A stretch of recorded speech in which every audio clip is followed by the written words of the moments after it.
Good morning, everyone. October 14th and moving ahead. Next meeting will be right before Halloween. Pretty crazy. Since it's the time of year where we do our business plan, and really probably the most important one of the year of the four that we do, because we look forward to next year, I'm going to sort of have a theme of prospecting.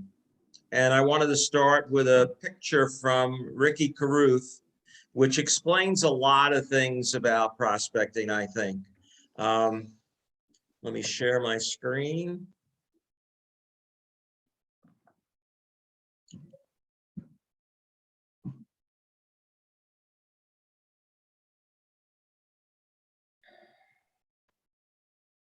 Okay, so when you do prospecting, and this is obviously the prospecting you do to extend your sphere. So we all should always be doing two kinds of prospecting. One is with the people that we know, love, have done business with before. Those are our warm leads.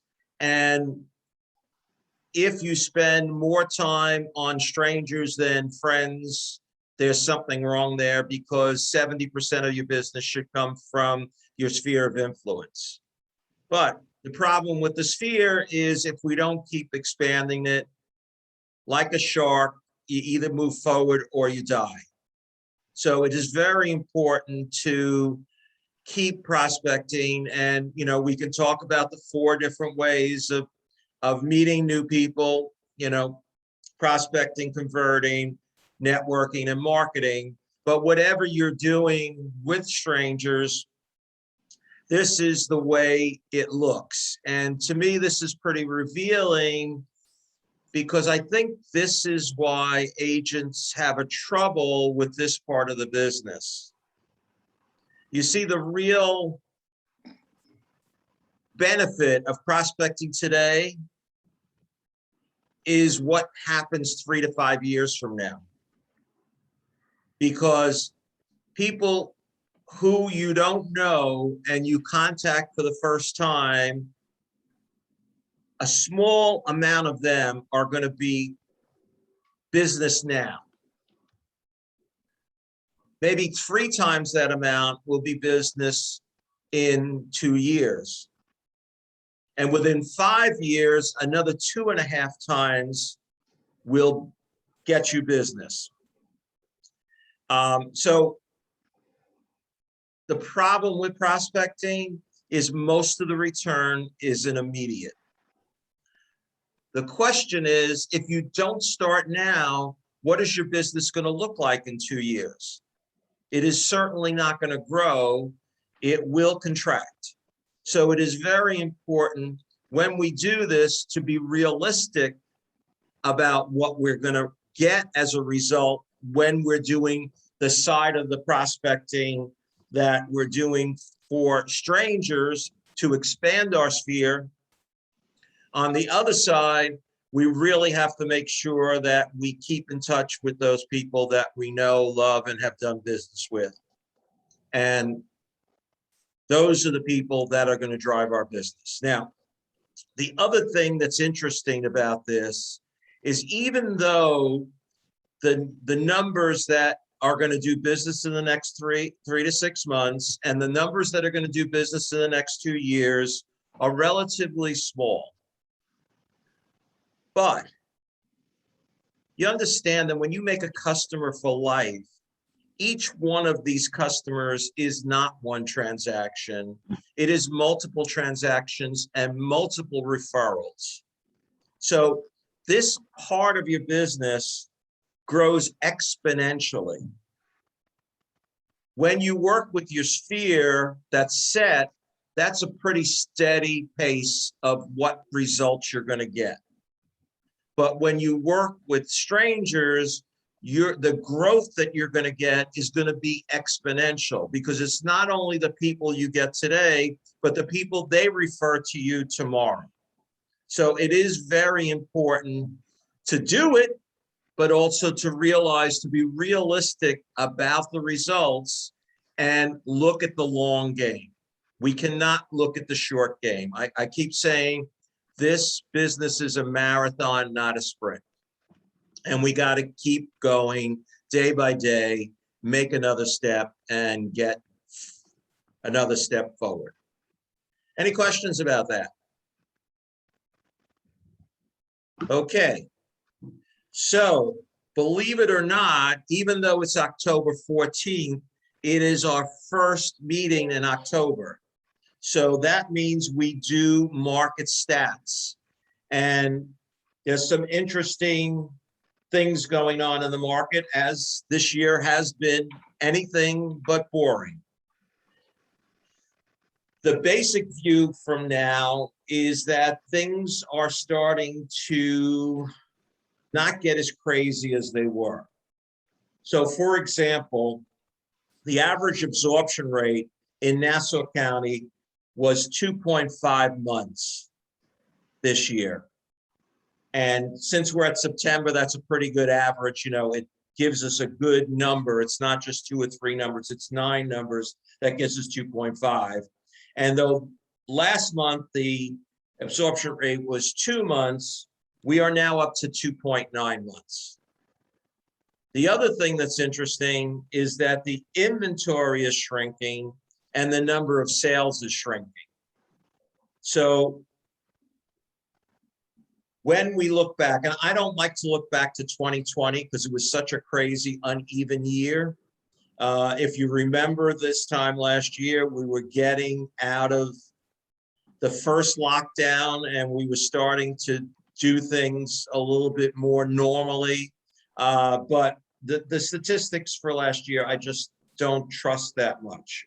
Not that they're that much different from this year, because last year at this time, the absorption rate was 2.8 months. But that was against a 4.5 average for the year. And that average was crazy because, for example, in April in Nassau County, the absorption rate was 11 months. We had just locked down, nothing was happening. We were getting used to working virtually, whatever. But if we compare this year with 2019, it's very instructive. And the amount of inventory available today is 40% less than it was on October 1st, 2019. A corollary to that is the sales, the number of contracts is down 44%. So we have 3,554 houses available, and we sold or put under contract 1,217. Now, most of Nassau County pretty much reflects what is going on in terms of absorption rate and inventory. There are a few outliers. For example, Bethpage, the absorption rate went down to 1.3, and an average for the year was 1.6. Syosset has climbed up a little bit. It's been a very up and down year for Syosset. The average for the year was 2.2 months. And right now we're at 2.9, which is in line with Nassau County. Interesting, Levittown has popped up. The amount of inventory in Levittown October 1st was 84 houses. There is no month this year that it's been that high. And I have a theory about that. I think in the lower end of the market, there are people that have become completely unrealistic as sellers as to what their house can get for. And we have a lot of overpriced houses in Levittown thinking that they're going to get what their neighbors got 3 or 4 months ago. And the buyers say no mas. So in the lower end, that's pretty interesting. Let me see, Hicksville, the same thing. Not as much inventory. but the absorption rate has gone up from 2 to 2.5, and the yearly average was 1.8. So I think these are signs of the market starting to cool and slow. And, in some areas, it's more pronounced, in others, it's not. Farmingdale, for example, went down to 1.6, just a little bit above the 1.5 average. And inventory stayed pretty steady. We have the same inventory in October that we had in like July, 54 homes on the market. And then Suffolk County has been more steady. So it's interesting that the average day absorption rate has been 2.1 months. And there are 4 months this year that was exactly 2.1. So it's not only the average, it's the mode, and it was 2.1. Their inventory problem, even more dramatic compared to 2019. Inventory down 50%, under contracts down 44%. So what does this tell us? Anybody have a comment? The party is starting to be over. That's Michael with me in the room here. He's our hybrid representative. And I think what happens now is the conversation with our sellers takes a little bit more nuance. And we start explaining to them that although everybody's saying the market is hot, it is not as hot as it was 3 or 4 months ago.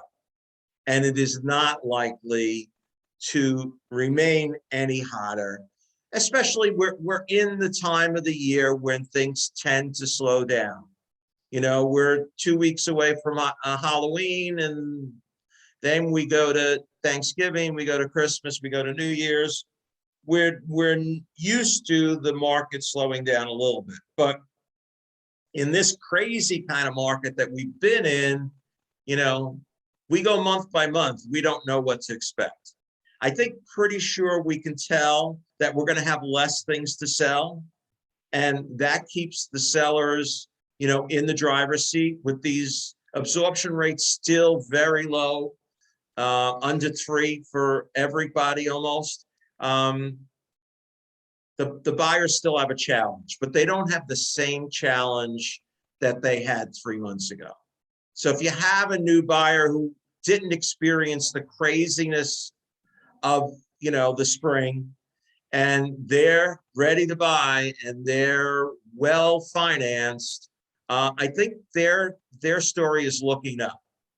I wouldn't want to buy this year, but if I had to buy, I'd want to buy in December or January, before we know what the spring market will be like. And uncertainty is always good for negotiations. So let's see how it goes, but that's where we're going. Any comments, suggestions, questions? Okay, excellent. Let's move on to recent inventory. Mark, would you unmute yourself and tell us about your listing on Lakeport?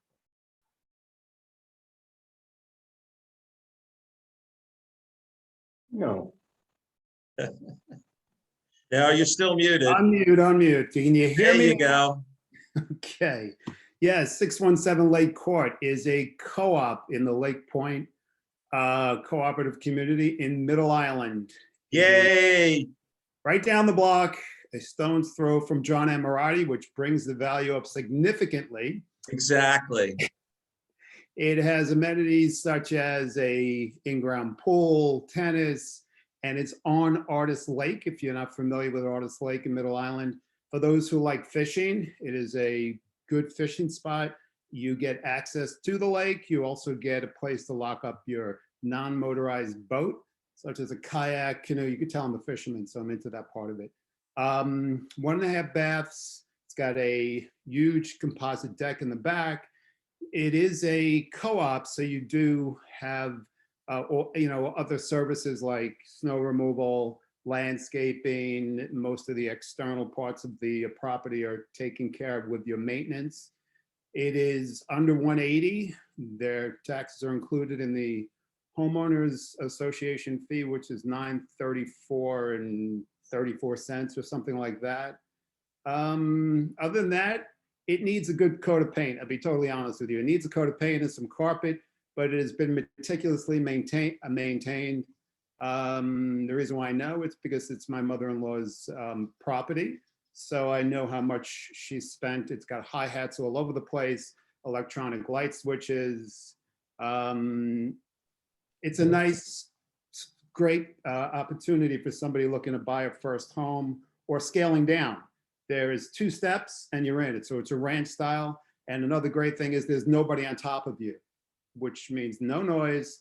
And not every unit in that particular co-op is like that. Some of them are double deckers where you either got a smaller unit, there's somebody on top, or your unit is smaller because the staircase.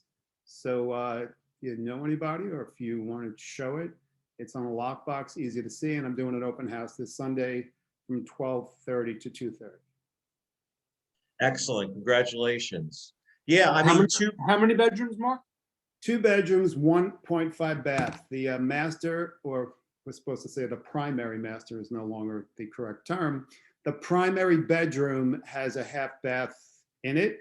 There's a 6-foot slider in the second bedroom going out to the deck. It's very nicely maintained for somebody looking not to have to walk too far.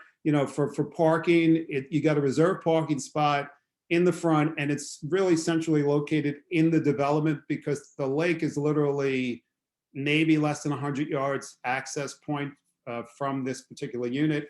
And the swimming pool is 100 yards to the right where the tennis court is as well, and the clubhouse. So you're right centrally located with all the activities, but you're far enough away that you're not going to be where people are traveling past your unit to get to the lake or the swimming pool part. And for somebody who's looking for something with less steps, it's definitely great because there's 2 steps and you're in the unit, and that's it. It's got on-site, or in the unit is your laundry room, utility room. A lot of the units there, or there's other housing developments within that area that don't have laundry in their units. You have to go to a central area on the property where they have a laundry room. So this has their own laundry. There's also access to a storage unit that you get as part of buying the unit. They don't guarantee it, but they say 9 times out of 10 they transfer the storage unit with that with the property. But the on-site parking, which is right in front of the door, is definitely going with the unit as well. So that's a big plus. And guest parking, there is guest lots, any number. Any spot that's not marked is guest parking that you can utilize for your second car or for guests coming to visit. Yeah, with the average price in Suffolk County being $550,000, to be able to get a 2-bedroom, 1.5 bath unit for $179 sounds like a bargain. And I was in the unit. You could move in. I mean, obviously you could be picky and want to fix it up, but it's in moving condition. And the other thing is less than 10 minutes from 2 golf courses. So what could be better than that, right? Yes, what could be better than that?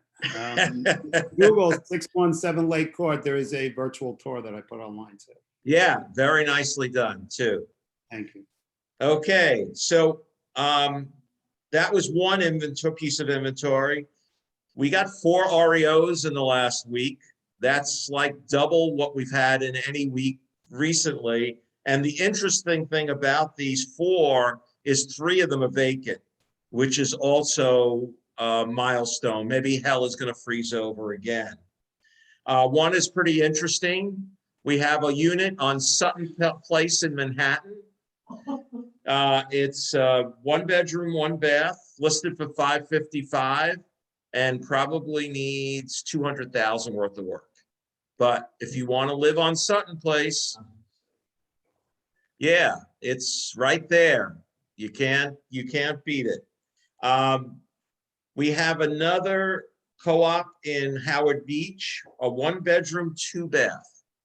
I actually had to ask Sarah again. 1-bedroom, 2 baths? Yes, 1-bedroom, 2-bath. Listed at 190, a co-op. And then we have a traditional splanch, 2841 Mandalay Beach Road in Wantagh, 4-bedroom, 3-bath, listed for $759. The one occupied property that came out is 18720 Dunkirk Avenue in St. Albans. It's a 4-bedroom, 2-bath colonial, and they're looking for $464. So we have something to sell, and that's good. And then we have one big price break. We have a property that's a 4-family investment property in Astoria, 3554 10th Street. And it was just reduced to 2.6 million from 2.75. So you might want to have your investors take a look at it again and, make an offer. 4-family, it's actually 2 buildings or 3 buildings. It's actually 2 different lots, but they're selling the whole thing together. And it's right in the middle of the action in Astoria. John, what's the net operating income? I don't have it right in front of me. I think it's on the listing. If it's Okay. not, you can call Frank, the listing agent. His wife owns the house, and he would give you the details. But Okay, thank you. if you heard anything about, how rents are going, when you buy something like this and maybe somebody's paying $2,500 for a 2-bedroom, you could be pretty sure in a couple of years they're going to be paying $3,000. So it's one thing where you want to project, better income out of what we're going. And, as we get out of the pandemic and able to evict, tenants who are not paying, it's a little less risk than it was 6 months ago. In any case, that's available, and you can always talk to Frank about the property. Obviously, he knows it very well. Any other inventory coming or any questions about our inventory before we move on? Okay, excellent. Okay, so the biggest announcement today is Noah Jack was born this morning, 3 pounds, 15 ounces. That's Mike Kenduck and Tracy's baby, 7 weeks premature, but they had to get her out, him out. Tracy was having big problems with eclampsia, which is high blood pressure due to the pregnancy. Mother and baby are doing fine. Obviously, it's early in the thing, and there's going to be some work to be done on that little 3-pounder. They won't let you out until you're 5 pounds. So he's got a lot of eating to do, but yeah, he's well loved, and he'll be taken care of, no doubt about it. But that's pretty exciting news, and we were all anxious the last couple of days as we waited for this to get done. In any case, congratulations to Mike Kenda, the 3rd boy. He just keeps getting them there. I hope this is the last one for Tracy, though. It was really a little bit touch and go last week. Not so good.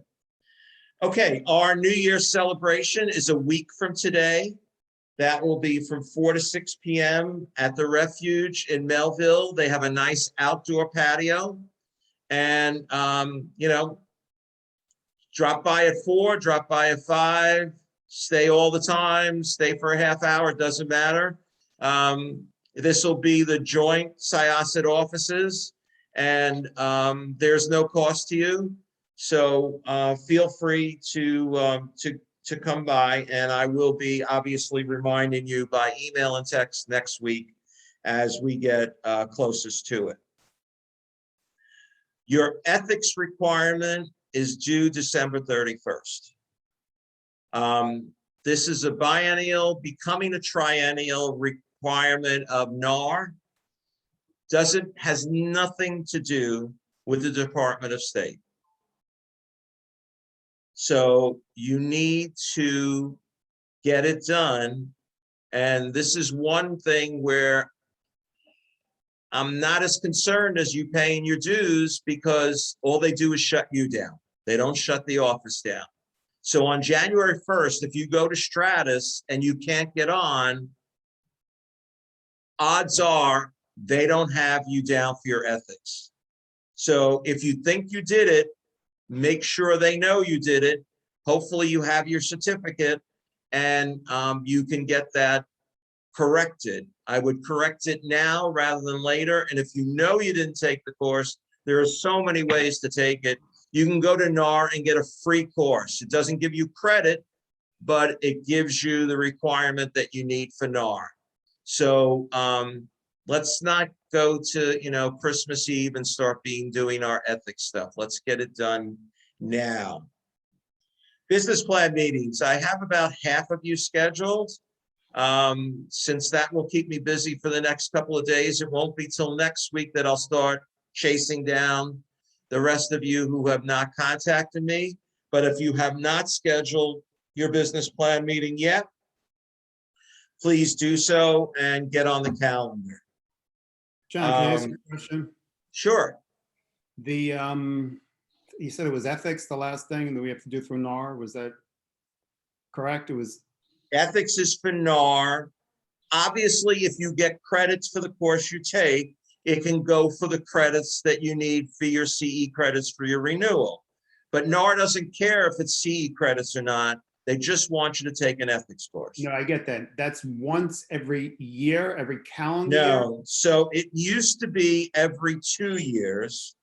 And for some reason, which is very strange considering the current climate, after this year, it will be 3 years. So if I took it within the last 3 years, I don't have to. No, in the last 2 years, the cycle right now was 2 years. So December 31st, 2021, you had to take it from January 1st, 2020. So if I go on NAR or LIBOR, I can tell if I'm. Yeah, if you took a course with them, if you took it from like the CE shop, maybe they didn't record it, but I certainly, if you sent me your CE certificates, I did hold it, and you can ask, anybody can ask me what's in that file of CE certificates that you sent me, or if you took a CE in one of our courses on Monday or Wednesday, I have those certificates as well. But if you took it from some outside group, and you didn't give me the certificate, that's on you to do it. You can log on to Stratus and you can find out if LIBOR thinks you took it. Otherwise, you can have a hard copy on your file and they don't get that information. So they're going to lock you out unless you upload it. How does that work? Just give them a call and they'll tell you where to email the certificate. That's all. Okay. Thank you. John, just so you know, it's also on the main page of lirealtor.com. There's a section for ethics. It has the email address. You can check and see if you had it. And if you don't have it and you have a hard copy, you can upload it into there. It was pretty efficient. I got told the next day. Excellent. Yeah. Michael? Yeah. It doesn't matter. You don't have to take a separate course. Michael asked if he's already taken the CE credits for his license. Does that apply to NAR? Obviously. It's just the other way around. You don't really have to have CE credits to get the NAR approval. All you have to do is take the CE course. For example, they have a CE course on their site that is not credit. You don't pay anything. It's completely free. And when you finish it, NAR and LIBOR knows that your thing is done. Any other questions about that? That's kind of important. It will become more important as we get to January 1st. Okay, so you all got an email that Linda is moving on to a better position or more challenging position. It's, I think, 6 years since she's been with us. So it is going to be a little bit of a hole that we need to fill.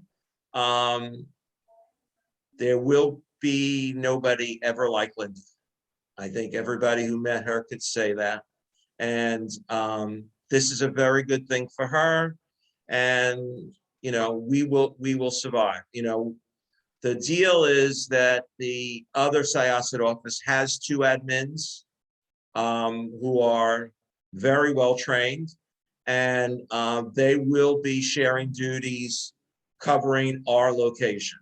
So you will have an admin here to help you.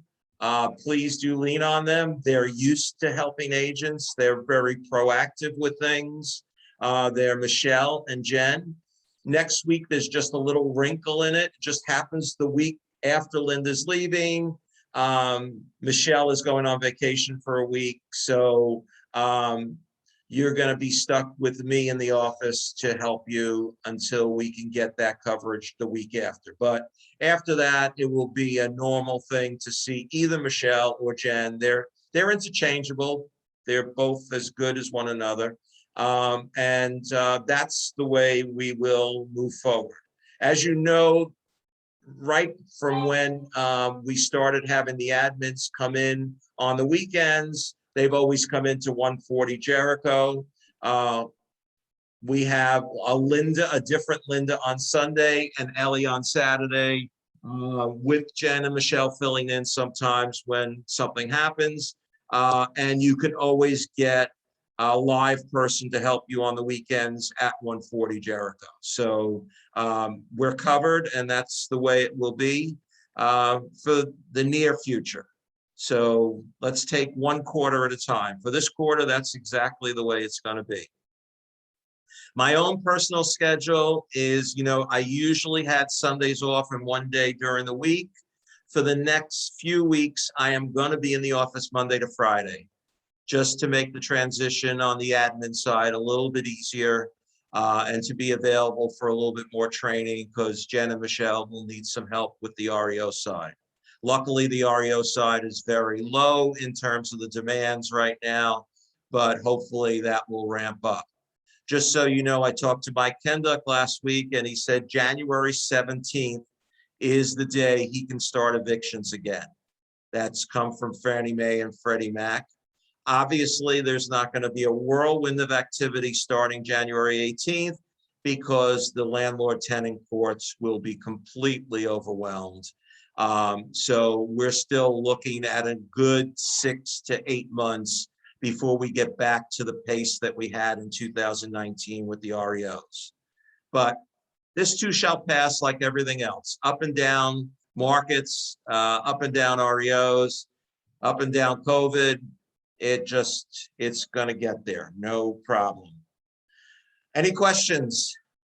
So if you haven't given Linda a call or you haven't dropped by, just tell her how much we're going to miss her. And I would have had a little thing, but we're sort of discouraged from having stuff in the office, for multiple people. We're back at, COVID yellow. We're just being careful about what's going on right now, and hopefully that too shall pass very soon. Okay, so a couple of things have happened in terms of a listing concierge. First thing is Listing Concierge is there. I see most of you are not taking advantage of it. Most of you are doing a la carte, which is fine. But this week, HomeSpotter became alive. So AdWorks is no longer the default way we're going to do digital marketing for your listings.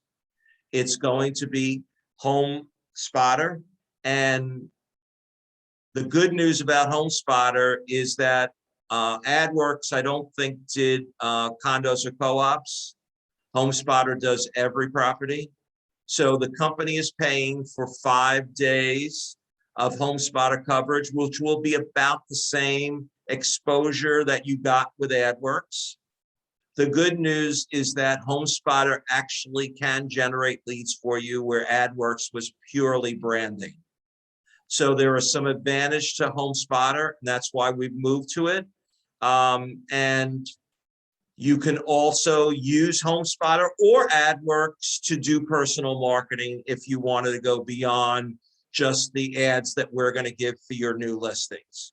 So if you want more information about that, certainly. We did have a training last week about HomeSpotter for the managers and another one for the agents, and the recording of the agent one should be available already or will be available soon on our intranet under education. So if you have questions about what HomeSpotter might do for you in terms of your business plan, please, let's talk about it when we have your business plan meeting. In any case, we still have the same kind of coverage we have with AdWorks, just with a different vendor. In terms of vendors, we used to be limited to VHT, and we brought 2 more companies on. One is Jump Visual, and the other is Image Habitat. They both can be ordered either as part of the Listing Concierge or a la carte. So if you go to the Listing Concierge site, you can either pick a package or go to the a la carte section. And, you know, if you've had some experience with Jump Visual, I think some agents might have, and you like that better than VHT, it's pretty much the same kind of package. I think there might be a little bit extra price for Jump and Image. I haven't looked at the prices since they get up there, but it's inconsequential compared to what you're getting in the Listing Concierge. So if you have questions about that, let me know. Everybody should be able to log into Listing Concierge through your DeltaNet. And we'll talk about that when we do your business plan meetings as well. Okay, one last announcement. There's a strange requirement in your CE credits that you have to have 1 credit of current legal matters. I don't know what they came up with or how that was going to happen, but I just happened to come across on NISAR, they're giving a course on October 20th, an hour course. That's 1 CE credit for legal current matters, and it's free. And if you go to nisar.org, you can log in and sign up for it and get rid of that pesky 1 credit requirement, which would not be so easy to get anyplace else unless you bought a package like from CE Shop or something like that. So if you haven't taken that and you're building the next set of 22.5 hours that you need for your renewal, this is a good, you know, it's 10 a.m. on October 20th. Obviously, you have to sign up before. I signed up a couple of weeks ago. I really haven't checked to see if they have a limit. If you're interested in it, I would do it today and get that 1 credit of legal matters out of the way. I think for me, it's the last credit I need for my renewal. I'm a year early. Crazy. Is Never that happened Zoom? before. Is that on Zoom? What's on Zoom? The legal matters? Yeah. It's virtual. It's not, you're not going anyplace. You're going to Don, be if I could add too, I don't know whether they're repeating it. I'm sure they will, but LIBOR was offering a CE bundle of all those extra things that you have to take because it's very confusing to keep track of it. Yes. So if you kind of want to just do that, get that out of the way, and then just do the balance of your hours, you probably fill in. This company has been great about free CE. It's been a real treat. I'm probably going to be a year early also on my CE, cool. which has never happened. And it's January 12th. So I'm sitting there over the holidays, falling asleep on the couch and doing CE. Yeah, exactly. That was my thing. Well, my thing was a little bit easier this time because I ended up taking the SRS course, and that was a whole bunch of credits. And then I had to take another course to get the SRS designation. So that's how I ended up early. But, you know, that's one of the things is you do want to plan to get something out of your CE instead of just doing the CE. I would recommend the SRS designation, seller representative specialist. Not because the 3 letters are important, but because it gives you a deep dive into how representing sellers. And the people in the class tend to be higher functioning agents. So what happens in the classes, it can be pretty interesting. I think it's still all virtual. When I took it, it was virtual.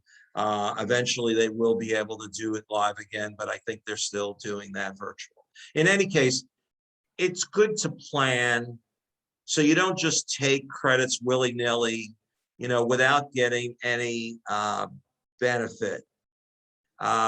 Yeah, I'll let you know how you can find your NRDS, Lisa. No problem. You Actually, can you look. could There's just Google. Yeah, you can Google NRDS lookup, and there it'll come right up. You put in your name, license number, or something. It'll come right up. yeah, it's pretty easy. It's right on the NAR site. There is an NRDS lookup, so that's something that you should then put in a safe place, because if you go into sites like Realtor, you need to put that number in there, and it's good. It just shows that you are a Realtor member of NAR and NYSAR and LIBOR. Okay, any questions about that? Okay, excellent. Okay, there's a couple of things that I want to cover briefly that are tangent to you doing your business plan. And for those of you who've completed your business plan, we did discuss this. For those of you who are scheduled, start thinking about the answer to this question. How are you following up on your prospecting? So the first step is you have to prospect. And whether you have enough of a sphere to only prospect your sphere, which is great. I still remember that agent from Century 21, who was the top agent in the world in Century 21 5 years ago at the conference. And, you know, they said, how do you do business? He says, you know, I talk to my sphere every day. You know, I spend 3 or 4 hours on the phone every morning with my sphere. And they asked him how many people in his sphere, and he said 9,000. Now, most of you don't have 9,000, but if you had 400 to 600, you probably don't have to call anybody else. Until you get to 400 to 600, you have to call or be in touch. You know, again, prospector, converter, network, or marketer. You have to move that number, that needle forward, so that you have 400 to 600 people to call, and that's all you have to do is keep in touch with those people. That's the ideal situation, and most agents who have been in the business 5 years or more, you know, they get to that point. In any case, the point is we're prospecting. Prospecting alone is great, but inadequate. Because if we don't have a follow-up to our prospecting, if we don't know who we called and when's the next time we need to call them, that's not very good. You know, so we really need to follow up on our leads on a regular basis. And my suggestion would be DeltaNet. But I don't want you to feel like you're stuck with DeltaNet if for some reason you don't like it. But you need to use some kind of technology to do this. Using Post-it notes or note paper or a yellow pad does not work. You can't possibly be following up on enough people just on Post-it notes and a notepad. So it is very important that you either start using DeltaNet or start using something else that has the same functionality on DeltaNet. And one of the things that I want to remind you of on DeltaNet is that I created a campaign that's just 4 calls, or really it's 4 calls, but it's a call to everybody in your database every 90 days. It's right on the top of your campaign list. And when you add your people in your customer list to that campaign, DeltaNet will automatically remind you that on a task list that you have to call them. When you hit the little box, the checkoff box, they disappear and they will reappear 90 days later. There is no simpler way to make sure that nobody falls through the cracks. And I recommend strongly that you use a system like that that will make you more productive. It's all about being more productive, and obviously having a bigger business, or at least a more efficient business. And that's what I hope for you. So that's what the question I'm going to be asking you when you come in, and any way I can help. I know that many of you are challenged with technology. That's fine. I've been working with technology since 1988, and the programs we have now are so much simpler, you know, that I can do dot loop on my phone and send the seller every document they need and do the whole thing in 5 minutes is crazy to me, you know. That I can set up DeltaNet to actually remind me to call people on a 90-day span is amazing to me. And it's like a few clicks of the mouse. So the first thing I would say is, if you are having trouble with any technology, please do not spend an hour figuring one thing out. After 10 minutes, give me a call, send me a text. We had something the other day where Lisa was trying to do something in dot loop on her iPad and it wasn't working. And she had spent an hour. She asked Linda, she spent an hour, and 3 minutes later, she had the answer. So I don't want you to be held back by technology. I want you to be able to use technology to your benefit and to make your life easier, not harder. So if you've decided that DeltaNet is what you're going to do and you're uncertain about it, we can do a Zoom, we can sit down together, whatever it takes to get you more comfortable and show you the simple steps you need to be much more efficient with your prospecting, with your customer list, with your marketing. And hopefully that's the whole reason of these quarterly reviews. We wanted to take everybody another step up in making their business more productive and efficient. So again, if you haven't met me yet, this is something that will be part of our discussion. Obviously, the discussion will start with your questions and comments and your plan and your vision, but we need to make sure this is part of our discussion as well. Any questions about that? John, I just wanted to mention that Jen and Michelle are both very techy, good at helping you figure things out. They know the programs that you use, and they can be a great help to you. So don't ever feel bad about asking them. No, yes, absolutely, positively. They came up to speed very quickly on our, you understand, they didn't, as of April, they didn't have any of the technology we had. They didn't have dot loop, they didn't have DeltaNet, and they've really run that learning curve very quickly. So the good news is that they're relatively new to the technology, so they can understand what you might be going through if you're new to it. And certainly you can lean on them too. Thanks, Leslie. Okay, the last thing is smile stops or pop buys. So if you're a Daryl Davis people, I am, you do smile stops. If you're a Brian Buffini guy, which I am, you do pop buys. The point is you make personal contact with your sphere. And I'm going to show you a couple of things. Oh, I don't, oh yeah, I have.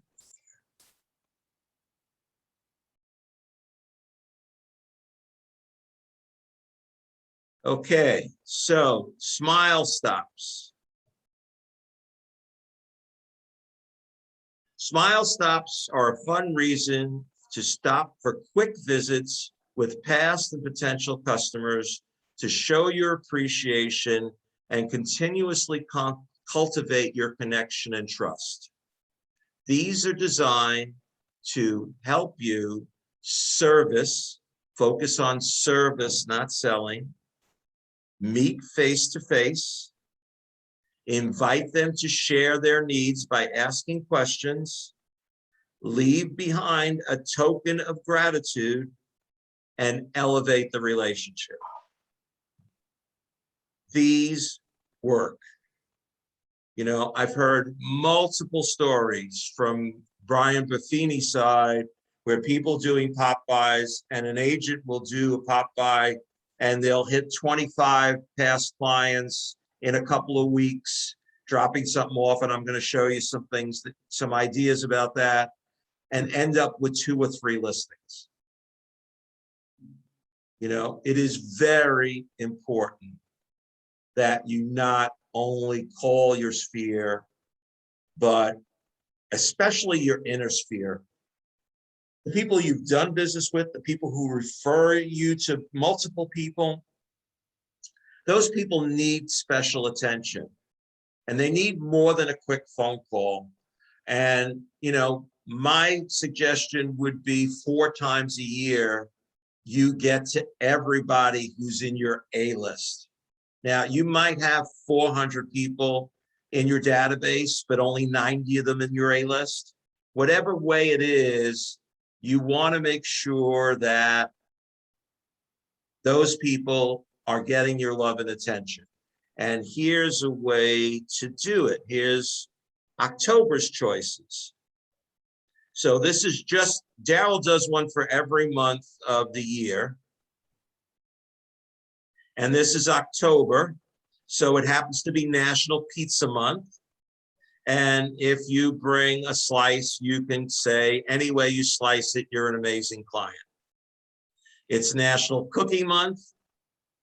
Deliver a tin or basket of cookies. You're one sharp cookie. Thanks for being such a great client, and happy National Cookie Month. National Popcorn Month. It's amazing. Deliver a box of popcorn to 5 great clients with a note. I just wanted to pop by and say thanks for being a great client. This is pumpkin season. Bring a pumpkin to 5 great clients with a note.